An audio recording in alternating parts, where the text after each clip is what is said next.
ನಮಸ್ಕಾರ. The deep ಡೈವ್ಗೆ ಸ್ವಾಗತ. ಇವತ್ತು ನಾವು IBPS ಅಂದ್ರೆ institute of banking personal selection recent ಆಗಿ ರಿಲೀಸ್ ಮಾಡಿರೋ RRB ಅಂದ್ರೆ ಪ್ರಾದೇಶಿಕ ಗ್ರಾಮೀಣ ಬ್ಯಾಂಕ್ಗಳ ನೋಟಿಫಿಕೇಶನ್ ಇದೆಯಲ್ಲ, CRP RRB's XV, ಅದರ ಬಗ್ಗೆ ಸ್ವಲ್ಪ ಡೀಪ್ ಆಗಿ ನೋಡೋಣ. ನಮ್ಮ ಇವತ್ತಿನ ಚರ್ಚೆಗೆ ಆಧಾರ ಬಂದು ಆ ಅಫಿಷಿಯಲ್ ನೋಟಿಫಿಕೇಶನ್.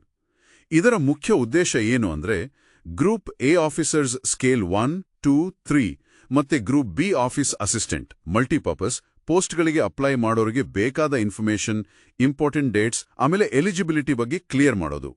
ಹೌದು, ಇಲ್ಲಿ ಅತಿ ಮುಖ್ಯವಾಗಿ ಗಮನಿಸಬೇಕಾದ ಒಂದು ವಿಷಯ ಅಂದ್ರೆ ಅಪ್ಲಿಕೇಶನ್ ಹಾಕೋಕೆ ಟೈಮ್. ಸೆಪ್ಟೆಂಬರ್ 1, 2025ರಿಂದ ಶುರುವಾಗಿ ಸೆಪ್ಟೆಂಬರ್ 21, 2025ಕ್ಕೆ ಮುಗಿದೋಗುತ್ತೆ. ಅಂದ್ರೆ ಕೇವಲ 21 ದಿನ ಅಷ್ಟೇ. ಮತ್ತೆ ಇದು ಪೂರ್ತಿ ಆನ್ಲೈನ್ ಪ್ರಾಸೆಸ್, ಬೇರೆ ಯಾವ ರೀತಿ ಅಪ್ಲಿಕೇಶನ್ ತಗೊಳ್ಳಲ್ಲ. ಓ, ಹಾಗಾದ್ರೆ ಟೈಮ್ ತುಂಬಾ ಕಮ್ಮಿ ಇದೆ. ಸರಿ.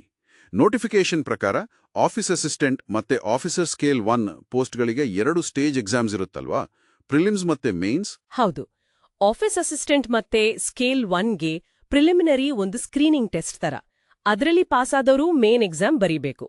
ಆದ್ರೆ ಆಫೀಸರ್ ಸ್ಕೇಲ್ 2 ಮತ್ತೆ 3 ಇದೆಯಲ್ಲ, ಅದಕ್ಕೆ ಒಂದೇ ಆನ್ಲೈನ್ ಎಕ್ಸಾಮ್, ಸಿಂಗಲ್ ಎಕ್ಸಾಮ್. ಅದರ ನಂತರ ಇಂಟರ್ವ್ಯೂ ಇರುತ್ತೆ. ಆಫೀಸ್ ಅಸಿಸ್ಟೆಂಟ್ಗೆ ಇಂಟರ್ವ್ಯೂ ಇಲ್ವಾ? ಇಲ್ಲ, ಆಫೀಸ್ ಅಸಿಸ್ಟೆಂಟ್ಗೆ ಮೇನ್ ಎಕ್ಸಾಮ್ ರಿಸಲ್ಟ್ ಮೇಲೇನೆ ಫೈನಲ್ ಸೆಲೆಕ್ಷನ್, ಇಂಟರ್ವ್ಯೂ ಇರೋದಿಲ್ಲ. ಓಕೆ, ಇದು ಯಾಕೆ ಹೀಗೆ? ಅಂದ್ರೆ ಸ್ಕೇಲ್ 2, 3ಗೆ ಸಿಂಗಲ್ ಎಕ್ಸಾಮ್? ಬಹುಶಃ ಆ ಹುದ್ದೆಗಳಿಗೆ ಅನುಭವ ಜಾಸ್ತಿ ಕೇಳೋದ್ರಿಂದ ಮತ್ತೆ ಅಪ್ಲಿಕೆಂಟ್ ಸಂಖ್ಯೆ ಸ್ಕೇಲ್ 1ಗಿಂತ ಸ್ವಲ್ಪ ಕಡಿಮೆ ಇರೋದ್ರಿಂದ ಇರ್ಬೋದು. ಸಿಂಗಲ್ ಎಕ್ಸಾಮ್ ಇಟ್ಟು ಆಮೇಲೆ ನೇರವಾಗಿ ಇಂಟರ್ವ್ಯೂ ಮೂಲಕ ವ್ಯಕ್ತಿತ್ವ, ಅನುಭವ ಎಲ್ಲ ನೋಡ್ತಾರೆ ಅನ್ಸುತ್ತೆ. ಅರ್ಥ ಆಯ್ತು. ಸರಿ, ಹಾಗಾದ್ರೆ ಮುಖ್ಯ ಅಂಶಗಳನ್ನ ಒಂದೊಂದಾಗಿ ನೋಡೋಣ. ಮೊದಲಿಗೆ ಅರ್ಹತಾ ಮಾನದಂಡಗಳು. ವಯಸ್ಸು ಸೆಪ್ಟೆಂಬರ್ 1, 2025ಕ್ಕೆ ಅಂತ ಹೇಳಿದ್ರಿ. ಏಜ್ ಲಿಮಿಟ್ಸ್ ಹೇಗೆ?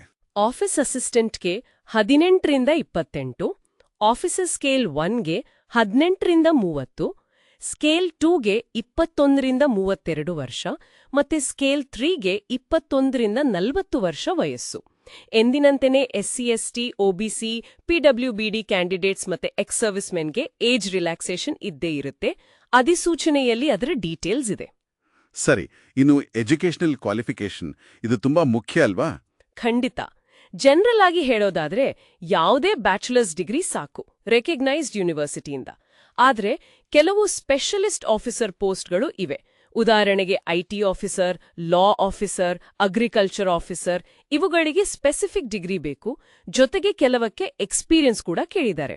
ಇನ್ನೊಂದು ಬಹಳ ಇಂಪಾರ್ಟೆಂಟ್ ಪಾಯಿಂಟ್, ಎಲ್ಲಾ ಕ್ವಾಲಿಫಿಕೇಷನ್ ರಿಸಲ್ಟ್ಸ್ ಅಂದ್ರೆ ಡಿಗ್ರಿ ಪಾಸ್ ಆಗಿರೋದು ಸೆಪ್ಟೆಂಬರ್ 21, 2025 ಒಳಗಡೆ ಡಿಕ್ಲೇರ್ ಆಗಿರ್ಬೇಕು. ಕ್ಯಾಂಡಿಡೇಟ್ ಹತ್ರ ಪ್ರೂಫ್ ಇರಬೇಕು. ಓಹೋ, ಅಂದ್ರೆ ಫೈನಲ್ ಇಯರ್ ಸ್ಟೂಡೆಂಟ್ಸ್ ರಿಸಲ್ಟ್ಗಾಗಿ ಕಾಯ್ತಾ ಇದ್ರೆ ಆ ಡೇಟ್ ಒಳಗೆ ಬರ್ದಿದ್ರೆ ಆಗಲ್ವಾ? ಹೌದು, ಆಗಲ್ಲ. ಆ ಡೇಟ್ ಕಟ್ ಆಫ್ ಡೇಟ್, ಅಷ್ಟೊಳಗೆ ಪಾಸ್ ಆಗಿರ್ಲೇಬೇಕು. ಇಲ್ಲಿ ಇನ್ನೊಂದು ಇಂಟ್ರೆಸ್ಟಿಂಗ್ ಪಾಯಿಂಟ್ ಇದೆ, ಲೋಕಲ್ ಲ್ಯಾಂಗ್ವೇಜ್ ಪ್ರೊಫಿಷಿಯನ್ಸಿ ಬಗ್ಗೆ. ಆಫೀಸರ್ ಸ್ಕೇಲ್ 1 ಮತ್ತೆ ಆಫೀಸ್ ಅಸಿಸ್ಟೆಂಟ್ಗೆ ಇದು ಬೇಕು ಅಂತ ಹೇಳಿದ್ದಾರೆ. ಹೌದು, ಇದು RRBಗಳ ಒಂದು ಯುನೀಕ್ ಫೀಚರ್. ಯಾಕಂದ್ರೆ ಅವರು ಗ್ರಾಮೀಣ ಭಾಗದಲ್ಲಿ ಜಾಸ್ತಿ ಕೆಲಸ ಮಾಡೋದ್ರಿಂದ ಲೋಕಲ್ ಜನರ ಜೊತೆ ಮಾತಾಡೋಕೆ, ಅವರ ಭಾಷೆ ಅರ್ಥ ಮಾಡ್ಕೊಳ್ಳೋಕೆ ಇದು ತುಂಬಾ ಅಗತ್ಯ. ಸೊ ಯಾವ ರಾಜ್ಯಕ್ಕೆ ಅಪ್ಲೈ ಮಾಡ್ತಾರೋ ಆ ರಾಜ್ಯದ ಸ್ಥಳೀಯ ಭಾಷೆ ಗೊತ್ತಿರಬೇಕು.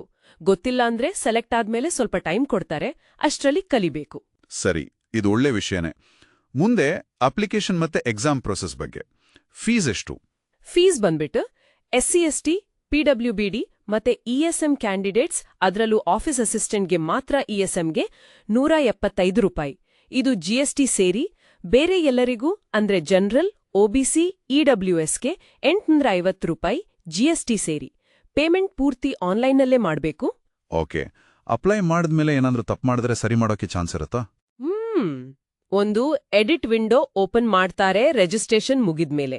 ಆದ್ರೆ ಅದಕ್ಕೆ ಎಕ್ಸ್ಟ್ರಾ 200 ರೂಪಾಯಿ ಫೀಸ್ ಕಟ್ಟಿ ಎಡಿಟ್ ಮಾಡ್ಬೋದು.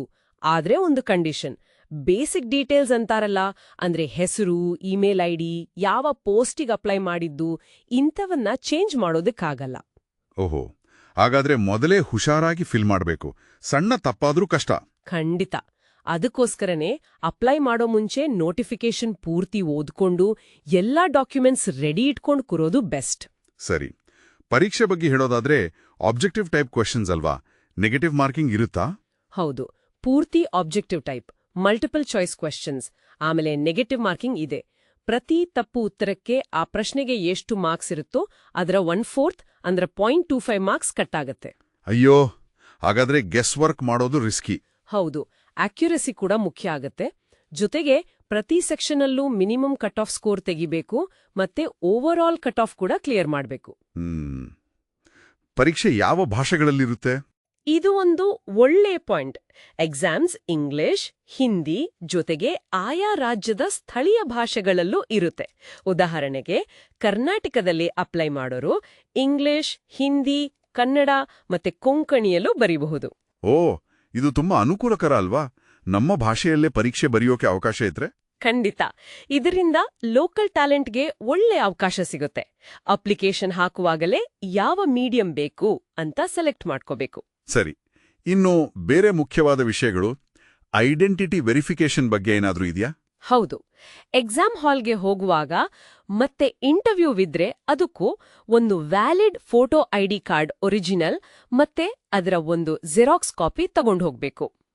ಅಪ್ಲಿಕೇಶನಲ್ಲಿ ಯಾವ ಹೆಸರು ಕೊಟ್ಟಿರ್ತಾರೋ ಅದೇ ಹೆಸರು ಐಡಿ ಕಾರ್ಡ್ನಲ್ಲೂ ಇರಬೇಕು, ಮ್ಯಾಚ್ ಆಗ್ಬೇಕು. ಬಯೋಮೆಟ್ರಿಕ್ ವೆರಿಫಿಕೇಶನ್ ಕೂಡ ಇರುತ್ತೆ ಅಂತ ಕೇಳಿದ್ದೆ. ಹೌದು, ಬಯೋಮೆಟ್ರಿಕ್ ಡೇಟಾ ಅಂದ್ರೆ ಫೋಟೋ ಮತ್ತೆ ಫಿಂಗರ್ ಪ್ರಿಂಟ್ ತಗೊಳ್ತಾರೆ. ಪರೀಕ್ಷೆ ಟೈಮಲ್ಲೂ ವೆರಿಫೈ ಮಾಡ್ತಾರೆ. ಇದು ಫ್ರಾಡ್ ತಡೆಯೋಕೆ ಒಂದು ಮೆಷರ್. ಸರಿ, PWBD ಕ್ಯಾಂಡಿಡೇಟ್ಸ್ಗೆ ಏನಾದ್ರೂ ಸ್ಪೆಷಲ್ ಗೈಡ್ಲೈನ್ಸ್ ಇದೆಯಾ? ಇದೆ. ನೋಟಿಫಿಕೇಶನ್ ಅಲ್ಲಿ ತುಂಬಾ ಡೀಟೇಲ್ ಆಗಿ ಕೊಟ್ಟಿದ್ದಾರೆ.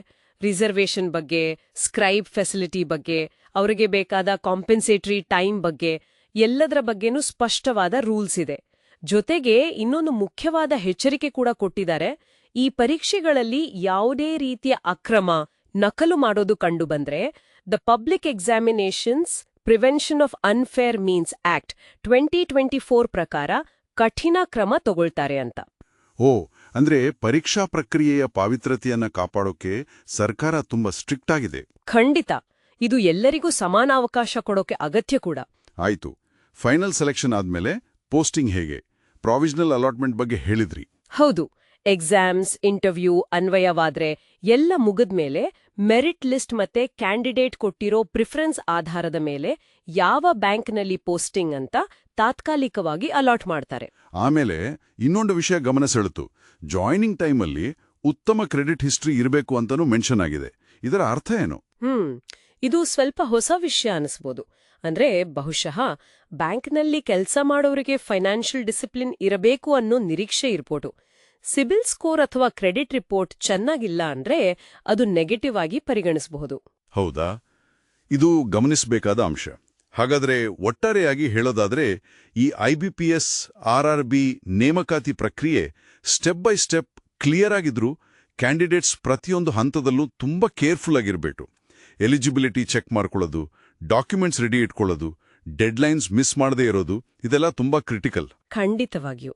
ಸಣ್ಣ ತಪ್ಪು ಅಥವಾ ನಿರ್ಲಕ್ಷ್ಯ ಕೂಡ ದೊಡ್ಡ ಅವಕಾಶವನ್ನೇ ಕೈತಪ್ಪಿಸಬಹುದು. ಅದಕ್ಕೆ ನನ್ನ ಸಲಹೆ ಏನಂದ್ರೆ, ಅಫಿಷಿಯಲ್ ನೋಟಿಫಿಕೇಶನ್ ಇದೆಯಲ್ಲ, ಅದನ್ನ ಡೌನ್ಲೋಡ್ ಮಾಡ್ಕೊಂಡು A to Z ಓದಿ. ಅದರಲ್ಲಿರೋ ಆನೆಕ್ಸ್ಚರ್ಸ್ಗಳನ್ನ ಗಮನಿಸಿ.